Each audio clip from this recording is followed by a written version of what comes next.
Al Jean. I was one of the showrunners for season 3. This is Mike Reese. I was the other showrunner that year. Dan Castellaneta, one of the voiceover actors. What voices do you do, Dan? Homer and many others. Howard Wertz, freelance writer of Homer the Time. Mark Kirkland, the director of this episode. Yeah, we can say right off, every year we have freelance writers that come in, and actually for this episode, Howard came in and, as I recall, he pitched an idea that Homer averts a meltdown by having to press a button and choosing it by using eeny, meeny, miny, mo. Right, and also the idea that he would be the definition of stupid in the dictionary, I think was my idea too. Good news. According to this eye-catching article, SAT scores are declining at a slower rate. Dad, I think this paper is a flimsy hodgepodge of pie graphs, factoids, and Larry King. I love this USA Today opening. It's still true. I think we actually had more elaborate graphics than the real paper does. More content. Good day, Bart. Bart, that's so sweet. May I see the card? Hey there, 10-year-old. My mother watched this gag with me, and she had the same reaction that Lisa has here. So there's always a tendency in the design when we say to give a woman big breasts, they always come back bigger. We're always giving the note smaller boobs. I like that Bart used Christmas wrapping paper for birthday. What are you girls talking about? Nothing. So this was before we got the characters on model, I guess. Look at the size of those people. Oh my god. Oh, Might be high. I'm still angry. Yeah, this is the B story, obviously, where Milhouse had a birthday party without inviting Bart. And I think this was a pretty standard template for the Bart-Milhouse relationship, where Bart really is a horrible friend to Milhouse, where his kids that just abuses him, but Milhouse stays friends, which I think actually is a really common thing. I know I had a lot of friends when I was a kid where they weren't really the best. Were you the abuser or the abused?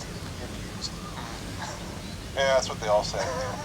By the way, I'd like to say thanks and applause to birthday boy Milhouse for his totally bitchin' party on I Saturday. went to a high school reunion, and it's like all the bullies were going, oh, remember how tough it was on me in school? Oh, wait a minute, you beat me up. Yeah, but it hurt. I saw 2020 where they got a bunch of high school bullies together years later, and they were still proud. They were still happy about the damage they had done. I also heard something about what they did was the bullies didn't prosper and the people they got picked on did. Yeah, I am, sir. So, what did you do this weekend, Smithers? Well, I caught up on my laundry, wrote a letter to my mother. Oh, here's the kicker. I took Hercules out to be clipped. Who the devil is Hercules? This is one of the early shows where we're dancing around the fact that Smithers might be gay. I just think that Well, this photo is really funny. It's like the two loves of his life, his little dog and his big picture of Mr. Burns. I think What later about on in the Little Boy? episode you'll see that the Smithers Burns gay subtext becomes text at one point. Pretty strong in this one. We never saw the little It's dog. pretty overt. Rolling around naked as a jaybird. No, just give the great unwashed a pair of oversized breasts and a happy ending, and they'll oink for more every time. What a movie! And that blonde cutie, does she have assets? It's about the third joke about big breasts in the first 5 minutes. Did Burns just mention Vilma Banky? Yeah, that's coming up. There's a running debate as to how old Burns is. There's certain things he's alive for that make him about 150. It's pretty preposterous.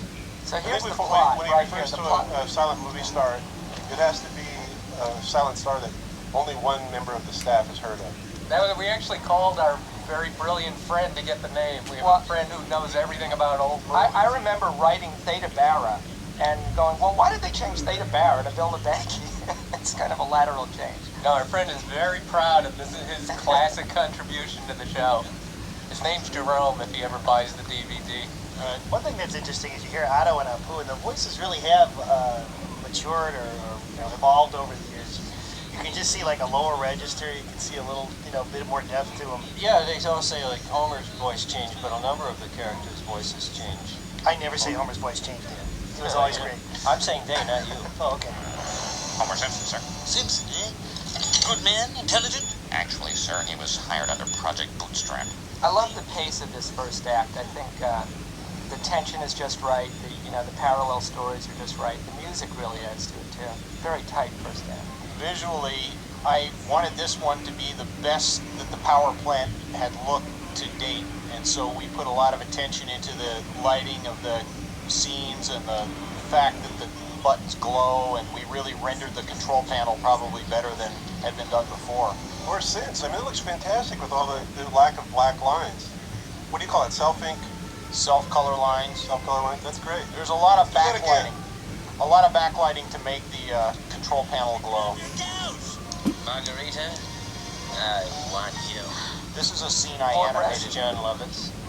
Yeah, John Lovitz did a few voices for this episode. Sometimes we get people like John or Phil Hartman and just have him, do main character plus some other assorted voices.